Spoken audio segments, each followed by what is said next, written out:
Welcome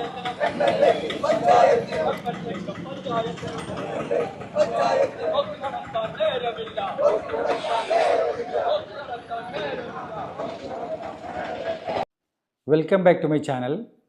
Pavaratty സെൻറ്ററിലെ അശാസ്ത്രീയ road കാന നിർമ്മാണത്തിനെതിരെ ഇന്നലെ പഞ്ചായത്ത് ഓഫീസിന് മുന്നിൽ മർച്ചൻ്റ് അസോസിയേഷൻ നേതാക്കന്മാർ അഴിമതിക്കാരായ രാഷ്ട്രീയ നേതാക്കന്മാർക്കും അതുപോലെ തന്നെ അഴിമതിക്കാരായ ഉദ്യോഗസ്ഥന്മാർക്കും കരാറുകാർക്കുമെതിരെ ശക്തമായ മുന്നറിയിപ്പ് നൽകി സംസാരിച്ചത് നമ്മൾ കണ്ടതാണ്. പാവർട്ടിയിലെ വ്യാപാരികൾക്ക് ആത്മവിശ്വാസം വർദ്ധിപ്പിക്കാനും അതുപോലെ തന്നെ കച്ചവടക്കാരുടെ പ്രശ്നങ്ങളിലെല്ലാം തന്നെ സംഘടന ഇത്തരത്തിൽ ശക്തമായി ഇടപെടുമെന്ന വ്യക്തമായ സന്ദേശം നൽകുന്ന രീതിയിൽ അത് കച്ചവടക്കാർക്ക് വളരെയധികം സന്തോഷവും ആത്മവിശ്വാസവും നൽകി. അതുപോലെ തന്നെ ഇതിൽ പാവർട്ടി മർച്ചൻ്റ് അസോസിയേഷൻ പ്രസിഡന്റിൻ്റെ പ്രസംഗം കച്ചവടക്കാരെയും നാട്ടുകാരെയും ത്രസിപ്പിക്കുന്ന രീതിയിൽ വളരെ ഊർജ്ജസ്വലമായ രീതിയിലായിരുന്നു അദ്ദേഹത്തിൻ്റെ പ്രസംഗം ഇന്നലെ പഞ്ചായത്ത് ഓഫീസിന് മുന്നിൽ വെച്ച് നടത്തിയത്. മുൻകാലങ്ങളിലെല്ലാം സെക്രട്ടറി ആയിരുന്ന സമയത്തൊക്കെ വളരെ ശക്തമായ നിലപാടുകളും അതുപോലെ തന്നെ സമരങ്ങളും സംഘടിപ്പിക്കുകയും വ്യാപാരികളുടെ ചെറിയ വിഷയങ്ങളിൽ വരെ അവർക്ക് വേണ്ടി വ്യാപാരികൾക്ക് വേണ്ടി പോരാട്ടം നടത്തുകയും ചെയ്തിരുന്ന പഴയ സെക്രട്ടറി, ഇപ്പോൾ അദ്ദേഹം പ്രസിഡന്റ് കൂടിയാണ്, ചില അഴിമതിക്കാരായിട്ടുള്ള സംഘടനയിലെ തന്നെ ചില എക്സിക്യൂട്ടീവ് മെമ്പർമാരുടെയും അതുപോലെ തന്നെ അഴിമതിക്കാരായിട്ടുള്ള സെൻട്രൽ വികസനത്തിലെ അശാസ്ത്രീയ റോഡ് കാന നിർമ്മാണങ്ങളിൽ ചുക്കാൻ പിടിച്ചിരുന്ന ആസൂത്രണ കമ്മിറ്റി ഉപാധ്യക്ഷൻ അടക്കമുള്ള ചില ആളുകളുമായിട്ട് അടുത്ത കാലങ്ങളിൽ കൂട്ടുകൂടിയതിൻ്റെ ഫലമായിട്ട് അദ്ദേഹത്തിൻ്റെ ആ നിലപാടുകളും സംഘടനയുടെ മുഖവും നഷ്ടപ്പെടുത്തിയ അവസ്ഥയിലായിരുന്നു. എന്നിരുന്നാലും അതിനെല്ലാം മാറ്റം വരുത്തുന്ന രീതിയിൽ ഇന്നലത്തെ അദ്ദേഹത്തിൻ്റെ ആ ഒരു ശരീരഭാഷയും സംസാരവും ഇതിൽ നിന്നെല്ലാം വിഭിന്നമായിട്ട് അഴിമതിക്കാരായ കൂട്ടുകാരെ അല്ലെങ്കിൽ അദ്ദേഹത്തിൻ്റെ അടുപ്പക്കാരെ മാറ്റി നിർത്തി വ്യാപാരി വ്യവസായ സമൂഹത്തിന് വേണ്ടി ശക്തമായി നിലകൊള്ളുന്നതാണ് ഇന്നലെ നമ്മൾ കണ്ടത്. ഇന്നലത്തെ സമരം ചാനലുകളെയും പത്രങ്ങളിലെയും ഒരു കോളം വാർത്തയായി അവശേഷിക്കാതെ അഴിമതിക്കാരെ മാറ്റി നിർത്തി വ്യാപാരികൾക്കും പൊതുജനങ്ങൾക്കും വേണ്ടി ആത്മാർത്ഥമായിട്ടാണ് ആ പ്രസംഗം നടത്തിയതെങ്കിൽ അത് കച്ചവടക്കാരെയും പൊതുജനങ്ങളെയും വരും നാളുകളിൽ ബോധ്യപ്പെടുത്തേണ്ടത് അദ്ദേഹത്തിൻ്റെ തന്നെ ബാധ്യതയാണ്. അദ്ദേഹത്തിന് അതിന് കഴിയുമെന്നാണ് അദ്ദേഹത്തിൻ്റെ മുൻകാല പ്രവർത്തനങ്ങളിൽ നിന്ന് നമുക്ക് മനസ്സിലാക്കാൻ കഴിയുന്നത്. അദ്ദേഹത്തിന് ഇന്നലത്തെ പ്രസംഗത്തിൽ അദ്ദേഹം നടത്തിയ ചില പ്രസക്ത ഭാഗങ്ങളാണ് ഇന്ന് ഈ വീഡിയോയിലൂടെ നിങ്ങളുടെ മുന്നിൽ അവതരിപ്പിക്കാനായിട്ട് ഞാൻ ശ്രമിക്കും. സമരമുഖത്ത് അഴിമതിക്കാരായ രാഷ്ട്രീയക്കാരെയും അതുപോലെ തന്നെ ഉദ്യോഗസ്ഥന്മാരെയും ശക്തമായ ഭാഷയിൽ തള്ളിപ്പറഞ്ഞെങ്കിൽ കൂടി ചില കാര്യങ്ങൾ കൂടി അദ്ദേഹത്തിൻ്റെ ആ പ്രസംഗത്തിൽ ഉൾപ്പെടുത്തുകയും ആ കാര്യങ്ങൾക്ക് വ്യക്തത വരുത്തേണ്ടതും ആവശ്യമായിരുന്നു എന്നാണ് പൊതുജനങ്ങളുടെ പൊതുവെയുള്ള അഭിപ്രായം. അതിൽ ഒന്നാമത്തേതായിട്ട് അശാസ്ത്രീയ കാന നിർമ്മാണത്തിന് ചുക്കാൻ പിടിച്ച അദ്ദേഹത്തിൻ്റെ സ്നേഹിതനും വ്യാപാരി വ്യവസായ സമിതിയിലെ ആസൂത്രണ കമ്മിറ്റി ഉപാധ്യക്ഷനെയും എന്തുകൊണ്ട് അദ്ദേഹം ഈ പ്രസംഗത്തിലുടനീളം തള്ളിപ്പറഞ്ഞില്ല എന്നത് ജനങ്ങളുടെ ഇടയിൽ ഈ പ്രസംഗത്തിൻ്റെ മതിപ്പ് കളയുന്ന ഒരു സംഭവമായിരുന്നു. അതിൽ ഒരു പോരായ്മയായിട്ട് ജനങ്ങൾ പറയുന്ന ഒരു വിഷയം എന്തുകൊണ്ട് ഇതിൻ്റെ ആസൂത്രകനെ ഇദ്ദേഹം തള്ളിപ്പറഞ്ഞില്ല എന്നതാണ്. രണ്ടാമതായിട്ട് ജനങ്ങളുടെ ആരോപണം ഉന്നയിക്കുന്നത് ഈ ആസൂത്രണ കമ്മിറ്റി ഉപാധ്യക്ഷന് വേണ്ടി സംഘടനയുടെ ഉള്ളിൽ നിന്ന് ചരട് വലിച്ച സംഘടനയുടെ എക്സിക്യൂട്ടീവ് മെമ്പറായിരുന്ന ആളും പഞ്ചായത്ത് വൈസ് പ്രസിഡന്റിൻ്റെ ഭർത്താവുമായിരുന്ന ആളുടെ നടപടികളെ അദ്ദേഹത്തിൻ്റെ സംഘടനക്കകത്ത് നിന്നുകൊണ്ട് നടത്തിയ ഇത്തരം അനധികൃത ഇടപെടലുകളെ തള്ളിപ്പറയുകയോ അദ്ദേഹത്തിനെതിരെ സംഘടന ഭാവിയിൽ എന്ത് നടപടിയെടുക്കുമെന്ന് വിശദീകരിക്കാനോ അദ്ദേഹത്തിൻ്റെ ഈ പ്രസംഗത്തിലുടനീളം അദ്ദേഹം ശ്രമിച്ചില്ല. അല്ലെങ്കിൽ അദ്ദേഹത്തിന് അത് വിശദീകരിക്കാനായിട്ട് സാധിച്ചില്ല എന്നത് ഈ പ്രസംഗത്തിൻ്റെ ഈ പഞ്ചായത്തിനുള്ളിൽ സംഘടിപ്പിച്ചിട്ടുള്ള പ്രതിഷേധ സംഗമത്തിൽ നടത്തിയ പ്രസംഗത്തിലെ ഒരു പോരായ്മയായിട്ട് ജനങ്ങൾ ചൂണ്ടിക്കാണിക്കുന്നതാണ്. മൂന്നാമതായിട്ട് പഞ്ചായത്ത് പ്രസിഡന്റിനെതിരെ കടുത്ത വിമർശനം ഉന്നയിച്ചെങ്കിലും സംഘടനയിലെ തന്നെ വനിതാ വിങ്ങിന്റെ നേതാവും എക്സിക്യൂട്ടീവ് മെമ്പറുമായിരുന്ന പഞ്ചായത്ത് വൈസ് പ്രസിഡന്റിനെതിരെ അദ്ദേഹം ഒരക്ഷരം ശബ്ദിച്ചില്ല, ഒരക്ഷരം പറഞ്ഞില്ല എന്നത് ആളുകളെ വളരെയധികം ആശ്ചര്യപ്പെടുത്തി. അപ്പോൾ അത് ഇതിലൊരു പോരായ്മയായിട്ട് ജനങ്ങൾ അതിൽ ഈ പറഞ്ഞ മർച്ചൻ്റ് അസോസിയേഷനിലെ മറ്റു മെമ്പർമാരെ അത് വിലയിരുത്തുന്നുണ്ട്.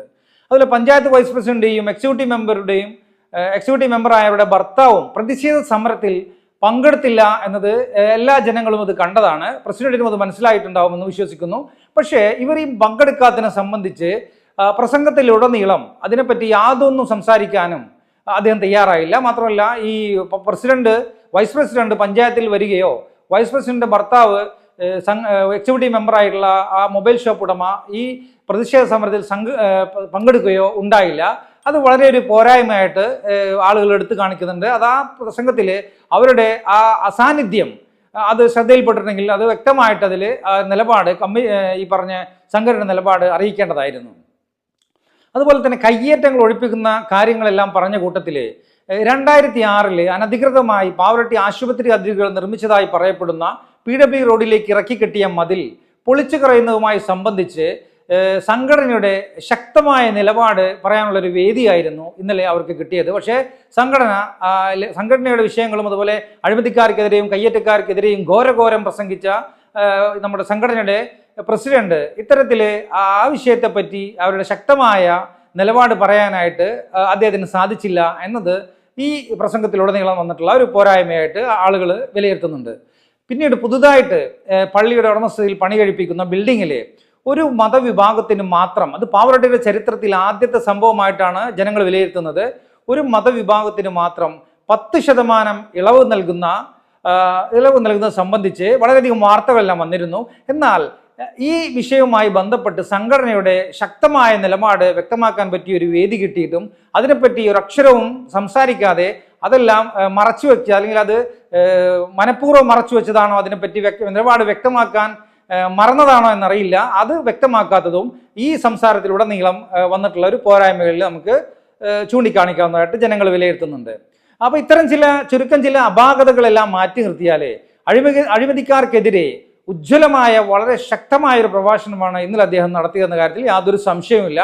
പഞ്ചായത്ത് വൈസ് പ്രസിഡന്റ് ഭർത്താവിന്റെ മൊബൈൽ ഷോപ്പിന് മുന്നിൽ കിടക്കുന്ന ബെഞ്ചിന് ഒരുപക്ഷെ നമുക്ക് സംസാരിക്കാനുള്ള കഴിവ് കൊടുക്കുമായിരുന്നെങ്കിൽ ഞെട്ടിക്കുന്ന പല ഇടപാടുകളുടെയും അഴിമതികളും മറ്റു കാര്യങ്ങളുമെല്ലാം മറനീക്കി പുറത്തു വരുമായിരുന്നു എന്നാണ് ജനസംസാരം. നിർഭാഗ്യവശാൽ ആ ബെഞ്ചിന് സംസാരിക്കാൻ കഴിയില്ല എന്നത് അഴിമതിക്കാരായ ആളുകൾക്ക് വളരെ ആശ്വാസമായി. അത് നടക്കുകയായിരുന്നെങ്കിൽ, അങ്ങനെ ഒരു അത്ഭുതം സംഭവിച്ചു കഴിഞ്ഞാൽ ഇതിനേക്കാൾ ഞെട്ടിക്കുന്ന അഴിമതി കഥകൾ പാവറട്ടി പഞ്ചായത്തിന് മുന്നിൽ നമുക്ക് കേൾക്കാൻ സാധിക്കുമായിരുന്നു.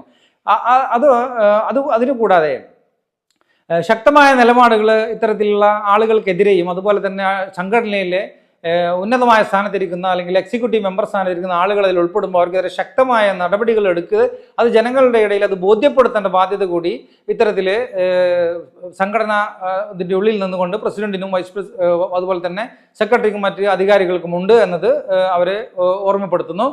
അതോടുകൂടിയിട്ട് ഇന്നലെ പ്രസിഡന്റിൻ്റെ ആ ശക്തമായ ആ ഉജ്ജ്വലമായ സംസാരത്തിൻ്റെ ചില ഭാഗങ്ങൾ, പ്രസക്തമായ ചില ഭാഗങ്ങൾ നിങ്ങളെ കാണിച്ചുകൊണ്ട് ഇന്നത്തെ നമ്മുടെ ഈ വീഡിയോ നമ്മുടെ വൈൻഡപ്പ് ചെയ്യുകയാണ്. അടുത്തൊരു വീഡിയോയിൽ കാണുന്നത് വരെയും ബൈ. പാവറട്ടി സെന്ററിലെ വികസനം തടസ്സപ്പെടുത്താനായിട്ട് വ്യാപാരി സംഘടന ഒരിക്കലും ശ്രമിച്ചിട്ടില്ല. അതുപോലെ തന്നെ പാവറട്ടി സെന്റർ ഗതാഗത കുരുക്ക് ഒഴിവാക്കി വ്യാപാരം സുഗമമാക്കുകയും ഇവിടുത്തെ പൊതുജനങ്ങൾക്ക് ഭാവി തലമുറയ്ക്ക് എല്ലാം സുഗമമായ സഞ്ചാര സ്വാതന്ത്ര്യവും അതുപോലെ തന്നെ വ്യാപാരികൾക്ക് വ്യാപാരം നടത്തുവാനും വേണ്ട സൗകര്യങ്ങൾ ഒരുക്കി തരേണ്ട അധികൃതരെ അവരുടെ ഉത്തരവാദിത്തം നിർവഹിക്കാൻ വേണ്ടി നടത്തുന്ന ശ്രമങ്ങളിൽ നമ്മൾ കാഴ്ചക്കാരായി നോക്കി നിൽക്കുകയല്ല. നേരത്തെ റാബിനേട്ടൻ പറഞ്ഞ സെൻട്രൽ വികസനം വളരെ കൊട്ടിഘോഷിച്ച് ഇവിടെ വന്നപ്പോൾ അതിനു മുമ്പത്തെ ഒരു കഥയും കൂടി പാവറട്ടിയിലെ പൊതുജനത്തിനോട് പറയാനുണ്ട്. പാവറട്ടിയിലെ വെള്ളക്കെട്ട് ഒഴിവാക്കുന്നതിന്റെ ഭാഗമായി PA മാധവൻ MLA 90 ലക്ഷം രൂപ അനുവദിച്ച കാര്യം വിസ്മരിക്കരുത്.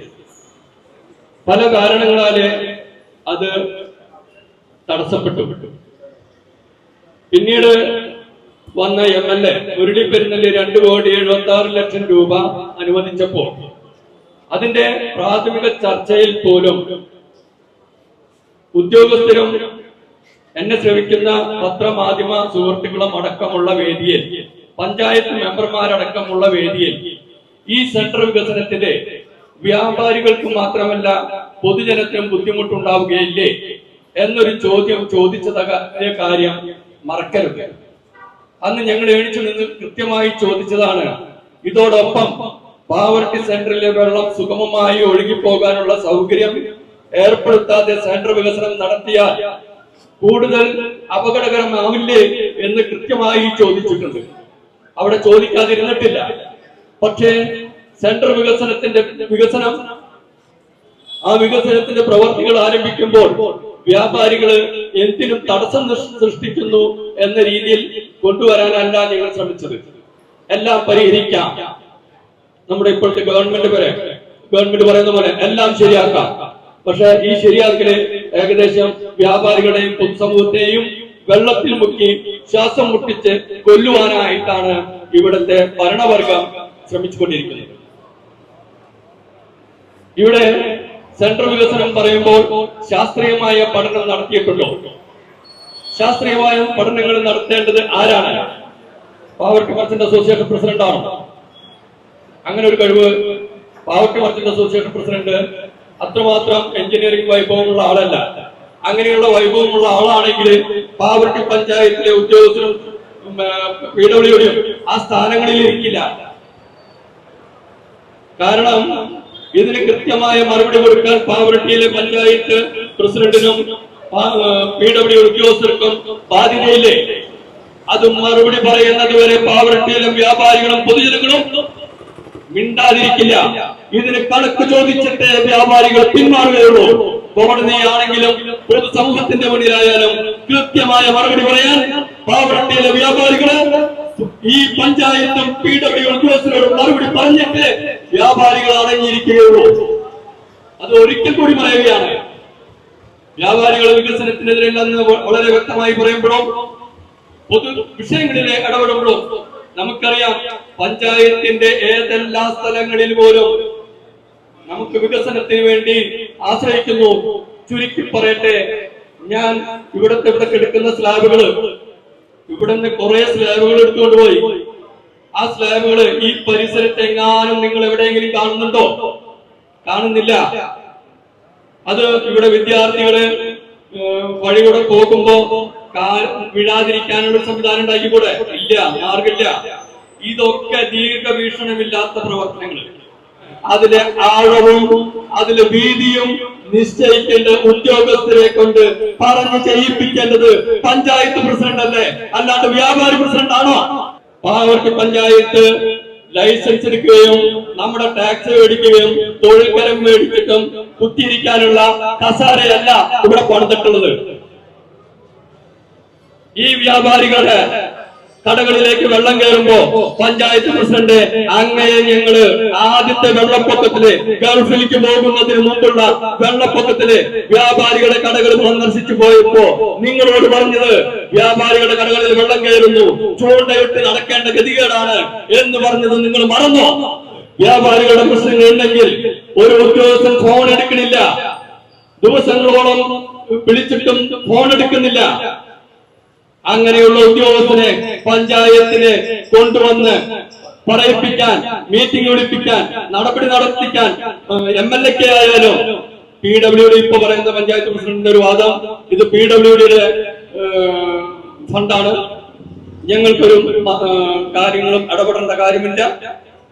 ഞാനൊന്ന് ചോദിക്കട്ടെ, ഇവിടുത്തെ ഞാനൊരു രാഷ്ട്രീയം പറയുന്നില്ല. ഇവിടെ തൊട്ടടുത്ത അളവള്ളി പഞ്ചായത്ത് ഉണ്ടല്ലോ, നിങ്ങൾ അവിടുത്തെ PWD റോഡുകളും ഒന്ന് പരിശോധിച്ച് നോക്കിയേ. അവിടെ ചൂളപാടോ അതേ മുന്നണി ഭരിക്കുന്ന പഞ്ചായത്താണ് ഇവിടെ. എന്താ ഇവിടെ പിടിപ്പുകേടിന്റെ ഒന്നാം തരമാണ് നടക്കുന്നത്. ഒരു പഞ്ചായത്ത് പ്രസിഡന്റിന് ഉദ്യോഗസ്ഥരെ വിളിച്ച് കാര്യങ്ങൾ പറയാൻ കഴിവില്ല, എന്നാൽ അതിനെ സഹായിക്കുന്ന ഉദ്യോഗസ്ഥരും അനുബന്ധ രാഷ്ട്രീയ പ്രവർത്തകരും ഇല്ലേ? ഇത്രമാത്രം പ്രയാസങ്ങൾ നേരിടുമ്പോ അതിനുവേണ്ടിയുള്ള പ്രവർത്തനങ്ങളെ ഏകോപിപ്പിക്കാൻ ഇവിടെ അതൊന്നുമല്ല നടക്കുന്നത്. എങ്ങനെയെങ്കിലും ഭരണം നിലനിർത്തണം, എങ്ങനെയെങ്കിലും പഞ്ചായത്തിന്റെ കസേര പോവാതെ നോക്കണം. നമ്മുടെ പെരിങ്ങാട് പുഴയുടെ സ്ഥലം അടക്കം വളർന്നു കൊടുത്തു കഴിഞ്ഞു. ഇവിടെ ഒന്നും പഞ്ചായത്തിന് അനക്കമില്ല. വ്യാപാരികളെ മാത്രമല്ല പൊതുജനങ്ങളുടെ വിഷയങ്ങളിലും ഇടപെട്ട് സംസാരിച്ച് നീതി നിർവഹിക്കേണ്ട പാവർട്ടി ഗ്രാമപഞ്ചായത്ത് ഉറങ്ങിയിരിക്കുമ്പോ നമ്മള് നോക്കിയിരിക്കണം. ഞങ്ങൾ ഈ പടിയിലല്ലാതെ പാവർട്ടി PWD ഓഫീസിൽ ചെന്നിരിക്കാനാണ് പറയുന്നത്. അങ്ങനെയെങ്കിൽ പഞ്ചായത്ത് ഭരണം നിങ്ങൾ കയ്യൊഴിയോ? അവിടെ കയറിയിരിക്കേണ്ടവർ കയറിയിരിക്കും. PWD റോട്ടിലെ പണി നടക്കുമ്പോ അപാകതകൾ ഉണ്ടെങ്കിൽ പഞ്ചായത്ത് പ്രസിഡന്റിനെ ഇടപെടാനുള്ള ധാർമ്മികമായ അവകാശമുണ്ട്. അത് MLA-ക്കുണ്ട്. MLA-യോടും ഞങ്ങൾ ആവശ്യപ്പെട്ടു, ഫോണിലൂടെ ആവശ്യപ്പെട്ടു, മുഖാമുഖം കണ്ട് സംസാരിച്ചു. ഈ സെൻട്രൽ വികസനം തുടങ്ങുന്നതിന് മുമ്പ് തന്നെ സംസാരിച്ചിട്ടുണ്ട്. എല്ലാം സെൻട്രൽ വികസനത്തിന് ശേഷം കാര്യങ്ങളൊക്കെ ശരിയാവും.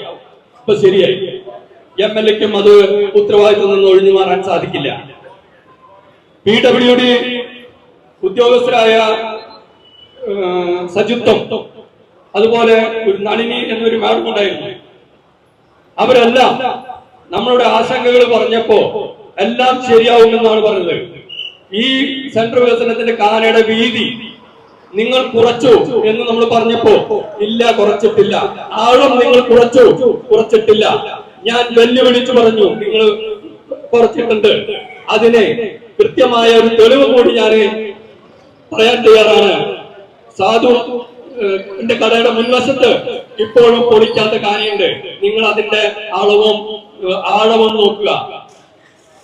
അതുപോലെ തന്നെ നമ്മുടെ കടകളുടെ മുന്നിലൊക്കെ ഇപ്പൊ വ്യാപാരികള് വെള്ളം കയറാതിരിക്കാൻ വേണ്ടിയിട്ട് ഒരു മതിൽ പണിതിരിക്കുക. നമ്മുടെ പരിഷ്കൃത സമൂഹത്തിന് യോജിച്ചതാണോ ഈ നടക്കുന്ന പരിപാടി? എന്തുകൊണ്ടാണ് കടകളുടെ മുന്നില് മതിൽ കെട്ടി നിൽക്കുന്നത്? തൽക്കാലം ആശ്വാസത്തിനുമാണ് ഇത് ചെയ്തിരിക്കുന്നത്. ശരിയായ നിർമ്മാണ പ്രവർത്തനങ്ങൾ നടത്തി കഴിഞ്ഞാല് അത് പൊളിച്ചു കളയാനുള്ളതാണ്. ഇവിടെ ഇത്രയധികം അശാസ്ത്രീയമായ പ്രവർത്തനങ്ങൾ നടത്തിയപ്പോ പാവറട്ടി പഞ്ചായത്തിലെ സെക്രട്ടറിയെയും ബോധിപ്പിച്ചിട്ട് ഒരു പരിപാടികളും നടക്കുന്നില്ല.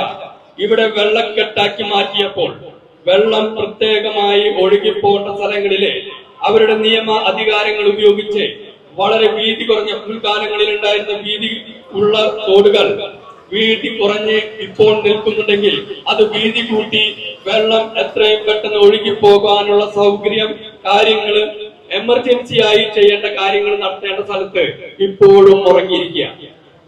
പഞ്ചായത്ത് പ്രസിഡന്റും MLA-യും ഇതില് ഉറക്കം നടിച്ചിരിക്കുക. ഇനി ഉറങ്ങിയിരുന്നിട്ട് കാര്യമില്ല. വ്യാപാരികളുടെ ധർമ്മസങ്കടത്തിന് പരിഹാരം ഉണ്ടാവണം. ഒരു കാര്യം കൂടി പറയട്ടെ, ഈ പാവറട്ടി നല്ലൊരു പഞ്ചായത്ത് കിട്ടണം. ഏറ്റവും മനോഹരമായി നിങ്ങൾ കാണുന്നില്ലേ, നല്ലൊരു മഴ പെയ്താൽ ഇവിടെ ഉദ്യോഗസ്ഥരെ നല്ല കയ്യും കെട്ടിയിരിക്കുക. കാരണം എന്നന്വേഷിച്ചപ്പോൾ ഷോക്ക്. ഇവിടെ പഞ്ചായത്തിന് മാത്രമല്ല ഷോക്ക്, പാവറട്ടി പൊതുജനങ്ങൾക്ക് മാത്രം ഉള്ള ഷോക്കാണ് ഈ കെട്ടിടത്തിൽ നൽകിയിട്ടുള്ളത്. ഇത് അശാസ്ത്രീയമല്ലേ? അപ്പൊ വ്യാപാരികളെ സഹായിക്കാനുള്ള നടപടികൾ പഞ്ചായത്ത് എടുക്കുമ്പോൾ ഞങ്ങൾ കൂടെ ഉണ്ടാവും, അതും സംശയമില്ല. പാവറട്ടിയിലെ വികസനത്തിന് ഞങ്ങൾ എതിരല്ല. കരാറുകാരെ ഇവിടെ വന്ന് പണിയെടുക്കണില്ല എന്നുള്ളൊരു മെസ്സേജ് കൂടി അതിലുണ്ട്. അതിനുള്ള മറുപടി കൂടി പറയാം.